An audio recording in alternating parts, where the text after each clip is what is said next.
দুর্নীতি দমন কমিশনের চেয়ারম্যান আব্দুল মোমেনের সঙ্গে দেখা করে অভিযোগ করেছেন জাতীয় নাগরিক পার্টির উত্তর ও দক্ষিণ অঞ্চলের মুখ্য সংগঠক সার্জিস আলম ও হাসনাত আব্দুল্লাহ। তবে কি নিয়ে বা কাদের বিরুদ্ধে অভিযোগ করেছেন তা প্রকাশ করেননি তারা। বান্ডেল থাকলে প্রতি সেনমানিতে টাকা বাঁচবে। বিকাশ সেনমানি বান্ডেল কিনে জিতুন প্রতি লেনদেনে। বুধবার দুপুরে রাজধানীর সেগুনবাগিচায় দুদক কার্যালয়ে তারা বৈঠক করেন। পরে হাসনাত আব্দুল্লাহ সাংবাদিকদের বলেন, আমরা কিছু অভিযোগ নিয়ে দুর্নীতি দমন কমিশনে এসেছি। আমাদের অভিযোগগুলো লিখিতভাবে জানিয়েছি। কী ধরনের এবং কাদের বিরুদ্ধে অভিযোগ জানতে চাইলে তারা বলেন, ভেরি কনফিডেন্সিয়াল।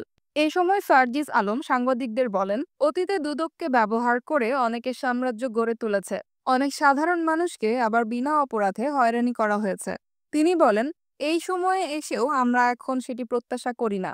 আমাদের কিছু অভিযোগ ছিল, আমরা সেগুলো লিখিতভাবে জানিয়েছি। সেজন্যই আমরা এখানে এসেছি। এর বেশি কিছু বলছি না এখন।